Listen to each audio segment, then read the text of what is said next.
Good morning to all. Welcome to my channel Gundemeda vlogs. ఈరోజు నటుడు ప్రదీప్ గారి గురించి తెలుసుకుందామండి.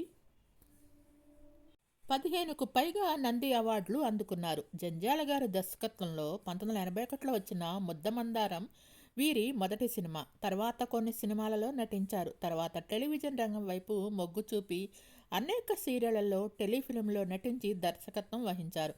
అనేక సీరియల్స్ను నిర్మించారు కూడా. రంగస్థల కళాకారుడు విన్నకోట రామన్న పంతులు గారు వీరికి తాత. ప్రదీప్ విజయవాడలో పుట్టి పెరిగారు. నటనలో ఓనమాలు దిద్దుకున్నది కూడా అక్కడే. వీరు నటించిన సినిమాలొచ్చి ముద్దమందారం 1981లో వచ్చింది. తర్వాత 4 స్తంభాలాట, 2 జళ్ల సీత, గోపి గోడ మీద పిల్లి, ప్రేమాభిషేకం 2008లో వచ్చిన cinema, F2 fun and frustration, F3 భోళా శంకర్ సినిమాల్లో వంశీకి మామగారుగా నటించారు. ఇది 2023లో రిలీజ్ అయింది. దర్శకులు జంధ్యాలతో పనిచేస్తున్నప్పుడు స్క్రీన్ ప్లేపై ఆసక్తి కలిగింది. ఆ శిక్షణతో ప్రదీప్ కొన్ని సీరియళ్లకు దర్శకత్వం వహించారు. ప్రదీప్ దర్శకత్వం వహించిన మట్టి మనిషి సీరియల్లో అక్కినేని నాగేశ్వరరావు గారు నటించారు. వీరు నటించిన సీరియల్స్ వచ్చి బుచ్చిబాబు, పెళ్లిచూపులు, చాణక్య, మట్టి మనిషి, మందాకిని, ముద్దుబిడ్డ, మంచి మనసులు, ఏది నిజం, మమతల కోవెల, అనగనగా సోబు, పెళ్లి పందిరి, సాధన, ఆనంద బ్రహ్మ తదితర సీరియల్స్ నిర్మించి దర్శకత్వం వహించారు. వీటిలో హీరోగా నటించేది కూడా ప్రదీపే. జంధ్యాల గారితో తనకున్న అనుబంధం గురించి మాట్లాడుతూ, జంధ్యాల గారు రాసిన ఓ చీకటి రాత్రి నాటికనే నేనొకసారి ప్రదర్శిస్తుంటే ఆయనే చీఫ్ గెస్ట్గా వచ్చారు. దానిలో నా పర్ఫార్మెన్స్ ఆయనకు నచ్చి హీరోగా అవకాశం ఇస్తానన్నారు. Then one fine day Chennai రమ్మని పిలిచారు. నేను మామయ్య వెళ్ళాం. నమ్మరు, వెళ్ళిన గంట లోపలే నా షేపులన్నీ మార్చి నన్ను ట్రిమ్గా, స్టైలిష్గా తయారు చేశారు. హార్స్ రైడింగు, స్విమ్మింగు అన్నీ నేర్పించారు. ఓ వారం రోజుల పాటు మరో చరిత్ర చూపించి నటనలో మెళకువలు తెలుసుకోమన్నారు. అలా నాకు ముద్దమందారంలో మొదటి అవకాశాన్ని ఇచ్చారు. రెండో సినిమా బ్రేక్ పడకూడదని మల్లెపందిరిలో గెస్ట్ రోల్ వేయించారు. మూడోది 4 స్తంభాలాట. అదే నేను చేసిన ఆఖరి సినిమా. నేను మొదటి నుంచి చదువులో టాపర్ని అవడంతో నాకు ఎప్పటికైనా సీఏ చేయాలని అదే విషయం చెప్పగానే నేనైతే సినిమా చేయమని అంటాను, కానీ నీకు చదువు మీద ఇంట్రెస్ట్ కాబట్టి 2 పడవల మీద కాళ్ళు పెట్టకుండా అదే చెయ్యి అన్నారు. దాంతో విజయవాడకు తిరిగి వచ్చి చదువు పూర్తి చేశాను. తర్వాత మళ్ళీ సినిమా వైపు వెళ్ళలేదు. టీవీ రంగంలోకి వెళ్ళాను. అక్కడ కావాల్సినంత పేరు తెచ్చుకున్నాను. గొప్ప విషయం ఏమిటంటే తర్వాత నేను ప్రొడ్యూస్ చేసిన సీరియల్కి సంధ్యారంగంలో శంఖారామం జంధ్యాల గారు డైరెక్టర్ చేశారు. అది నేనెప్పటికీ మర్చిపోలేని అనుభవం. ఆయనకి ఎక్కడ చనువివ్వాలో, ఎక్కడ స్ట్రిక్ట్గా ఉండాలో బాగా తెలుసు, బాగా గుర్తు. ముద్దమందారం సినిమాలో షాట్ వచ్చి నేను పూర్ణిమ ఇంట్లో నుంచి పారిపోతాం. 3 రోజుల పాటు తిండి దొరకదు. నేను హీరోయిన్ వంక చూస్తూ భోంచేసి 3 రోజులైంది అని బాధగా చెప్పాలి. అది టాప్ యాంగిల్ కెమెరా పెట్టి తీస్తానన్నారు జంధ్యాల గారు. లంచ్ పూటుగా తిన్నాక షాట్ మొదలుపెట్టారు. తిండి ఎక్కువే నిద్రొస్తున్న మా చేత ఆ ఆకలి డైలాగ్ చెప్పించడానికి ఎంత ట్రై చేసినా రాకపోవడంతో ఉన్నట్టుండి జంధ్యాల గారు అరవటం మొదలుపెట్టారు. అప్పటిదాకా బాగా చూసుకున్న ఆయన అందరి ముందర నన్నలా అరవటంతో కన్నీరు ఆగలేదు. కానీ అవేమీ పట్టించుకోకుండా టేక్ అన్నారు. అదే మూడ్లో చేయడంతో షాట్ వెంటనే ఓకే అయింది. షాట్ అయిన తర్వాత ఆయన వచ్చి ఈ రియాక్షన్ కోసమే నిన్ను ఆ మాట అన్నాను అని అన్నారు. టకటకమని శబ్దం చేసే ఫ్యాన్కి 2 నూనె చుక్కలేస్తే ఎలా స్మూత్గా రన్ అవుతుందో ఫిక్షన్తో కూడుకున్న మన యాంత్రిక జీవితంలో నవ్వు అలా పనిచేస్తుందని జంధ్యాల గారు ఎప్పుడూ అనేవారు. ఆయన ఏది మాట్లాడినా నవ్వు కోటింగ్ ఇచ్చే మాట్లాడేవారు. ఉదాహరణకు ఒకసారి లయన్స్ క్లబ్ వాళ్ళు నిర్వహించిన ఫంక్షన్కి లేటుగా వెళ్ళినప్పుడు రోడ్డుకు అడ్డంగా ఓ దున్నపోతు కూర్చోవడంతో ట్రాఫిక్ జామ్ అయింది.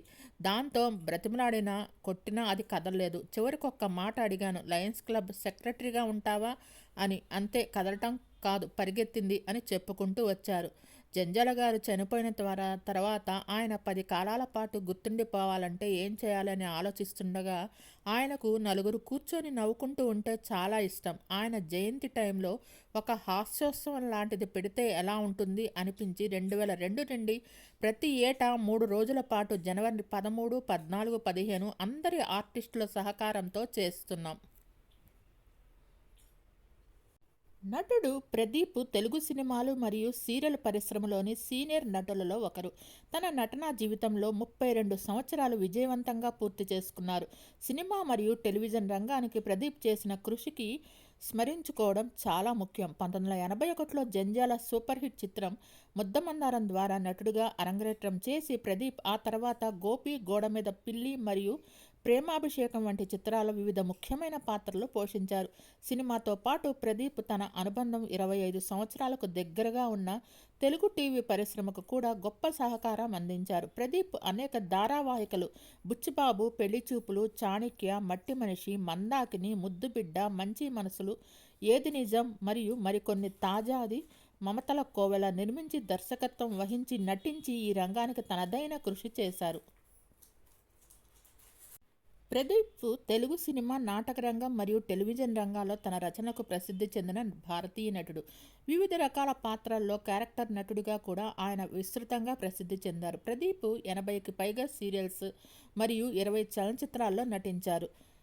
టెలివిజన్లో ఆయన దూరదర్శన్లో తన రచనలకు ప్రసిద్ధి చెందారు మరియు వ్యక్తిత్వం మరియు కార్పొరేట్ అభివృద్ధికి సెమినార్లను నిర్వహిస్తారు.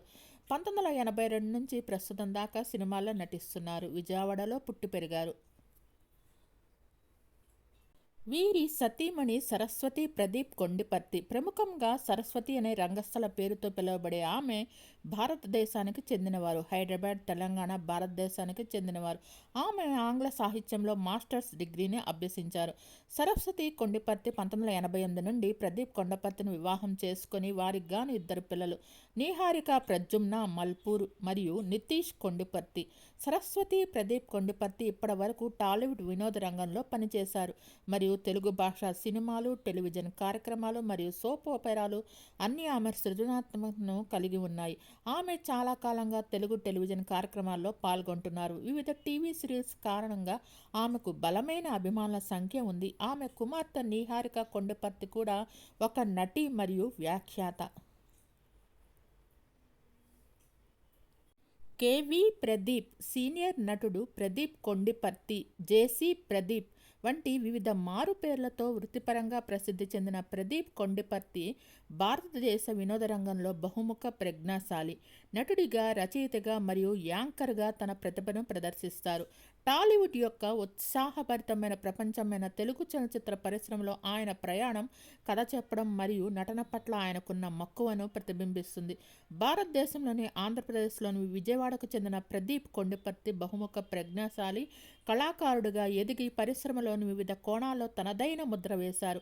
ఆయన నటన, తెరపై పాత్రలకు ప్రాణం పోసే రచన, ప్రేక్షకులను ఆకర్షించే కథనాలకు దోహదపడే రచన, తన హోస్టింగ్ నైపుణ్యం ద్వారా ప్రేక్షకులకు కనెక్ట్ అయ్యే యాంకరింగ్ వంటి రంగాలలో ఆయన ప్రమేయం ఉంది. అక్టోబర్ 20వ తేదీ ఆయన జన్మదినోత్సవం వినోద రంగంలో చివరికి వికసించే ప్రతిభకు నాంది పలికింది. ఆయన అంకితభావం మరియు నిబద్ధత తెలుగు భాషా చిత్ర రంగంలో ఆయన ఉనికిని పటిష్టం చేశాయి. ఆయన నైపుణ్యాలు మరియు నైపుణ్యంతో సినిమాలను సుసంపన్నం చేశాయి. ప్రదీప్ కొండిపర్తి బహుముఖ ప్రజ్ఞ ఆయన పోషించిన అనేక పాత్రలను ప్రతిధ్వనిస్తుంది. వివిధ పాత్రలను స్వరూపంగా చేసుకుని కథ చెప్పే ప్రక్రియ తెర వెనుక దోహదపడుతుంది. ఆయన విభిన్న రచనలు పరిశ్రమ పట్ల ఆయనకున్న మక్కువను మరియు తన కళాత్మకత ద్వారా ప్రేక్షకులను ఆకర్షించాలనే నిబద్ధతను నొక్కి చెబుతున్నాయి. తెరకు ఆవల ప్రదీప్ కొండిపర్తి ప్రయాణం ఒక ప్రేరణగా పనిచేస్తుంది. అంకిత భావం, బహుముఖ ప్రజ్ఞ మరియు చేతి పనుల పట్ల ప్రేమ భారతీయ వినోద ప్రపంచంలో శాశ్వత ప్రభావాన్ని చూపడానికి ఎలా మార్గం సుగమం చేస్తాయో చూపిస్తుంది. ఆయన ప్రయత్నాలు తెలుగు సినిమా యొక్క వస్త్రాన్ని ఆకృతి చేయడం మరియు సుసంపన్నం చేయడం కొనసాగిస్తున్నాయి. శాశ్వత వారసత్వంతో బహుముఖ ప్రతిభగా అతని స్థానాన్ని సుస్థిరం చేసుకుంటున్నాయి. ఇస్మార్ట్ జోడీ 3లో కూడా ఈ జంట ప్రవేశించారు. ఇప్పుడు ఫైనల్కి ఎంటర్ అయ్యారు. F2 సినిమా చూసారా? అందులో అంతేగా అంతేగా అనే హీరోయిన్ ఫాదర్ క్యారెక్టర్ గుర్తుండే ఉంటుంది. ఆయన పేరే ప్రదీప్ కొండపర్తి. నటుడు, దర్శకుడు, నిర్మాత, మోటివేషనల్ స్పీకర్. ఇలా చెప్పుకుంటూ పోతే ప్రదీప్ గురించి చాలా ఉన్నాయి. టెలివిజన్ రంగంలో కెరీర్ ప్రారంభించి ఇప్పుడు వెండితెరపై కీలక పాత్రలు చేస్తూ బిజీగా మారారు. ఇప్పుడు స్టార్స్గా కొనసాగుతున్న సుమ, ధర్మవరపు సుబ్రహ్మణ్యం, ఉత్తేజ్, శ్రీనివాసరెడ్డి వీరందరినీ ప్రదీప్నే పరిచయం చేశారు. అయితే వారందరూ ఇంత ఎత్తు ఎదిగినందుకు తనకు చాలా సంతోషంగా ఉందని చెప్తూ ఉంటారు. తాజాగా ఒక ఇంటర్వ్యూలో ప్రదీప్ సుమ ఎదుగుదల గురించి చెప్పుకొచ్చారు. ఆమె ఇంతలా ఎదగటం అనేది తనకు చాలా సంతోషాన్ని ఇచ్చిందని చెప్పుకొచ్చారు. నేను పరిచయం చేసిన వాళ్ళు ఇప్పుడు స్టార్స్గా ఉన్నారు. నేనెప్పుడు కూడా నేనే పరిచయం చేసి గొప్ప పని చేశాను అని అనుకోను. నేను ఒక డైరెక్షన్ బోర్డులాగా ఒక దారి చూపాను. వెళ్ళింది వాళ్ళే, ప్రయాణం చేసింది వాళ్ళే, కానీ నేను వారిలో రైట్గా ఐడెంటిటీ చేశాను. ఉదాహరణకు సుమ దూరదర్శన్లో పెళ్లి చూపులు అనే సీరియల్ చేస్తున్నాను. 13 ఎపిసోడ్లు, 13 మంది హీరోయిన్లు ఉంటారు. మొదటి ఎపిసోడ్లోనే హీరోకు కలలో బాగా డబ్బున్న అమ్మాయి వస్తుంది. కేవలం 2 నిమిషాల సీన్. ఆ పాత్ర కోసం ఒక అమ్మాయిని వెతుకుతున్న సమయంలో సుమ తన పేరెంట్స్తో సహా మా ఇంటికి వచ్చింది. అప్పుడే ఆ అమ్మాయి 10వ తరగతి పాస్ అయింది. సన్నగా పుల్లలాగా ఉండేది. కళ్ళు మాత్రం పెద్దగా ఉండడంతో ఆ పాత్రకు సుమ కరెక్ట్ అని తీసుకున్నాను. మొదటి రోజు షూట్లోనే సుమ నన్ను ఇంప్రెస్ చేసింది. డైరెక్టర్గా నేను డైలాగ్ చెప్తూ చెప్తూ మధ్యలో చేతిని ముక్కు మీద రుద్దుతూ ఏదో చేశాను. కరెక్ట్గా సుమ కూడా డైలాగ్ చెప్తూ అలానే చేసింది. ఎందుకు అంటే మీరు చేశారుగా ఇందాక, అందుకే అని చెప్పింది. అప్పుడే అనుకున్నాను మంచి నటి అవుతుందని. ఆ తర్వాత తను వెనక్కి తిరిగి చూసుకోలేదు. అదే సీరియల్ సెకండ్ హీరోయిన్గా కూడా చేసింది. తర్వాత నాతో 6 సీరియల్స్లో హీరోయిన్గా నటించింది. సీరియల్స్ చేస్తూనే స్టేజ్ ప్రోగ్రామ్స్ చేస్తూ యాంకర్గా కూడా మారింది. కొడుకు పుట్టాక ఒక సీరియల్ చేసింది. ఈ రోజుకు కూడా సుమ సంస్కారం ప్రదీప్ సారే నన్ను పరిచయం చేశారు అని చెప్పుకొస్తుంది. స్టార్స్గా అయ్యాక ఎవరు అలా చెప్పుకోరు, కానీ సుమ ఇలా ఎప్పుడు చేయలేదు అని చెప్పుకొచ్చారు ప్రదీప్. మీకు ఈ వీడియో నచ్చినట్టయితే లైక్ చేయండి, కామెంట్ చేయండి. Thank you all. Please subscribe and support.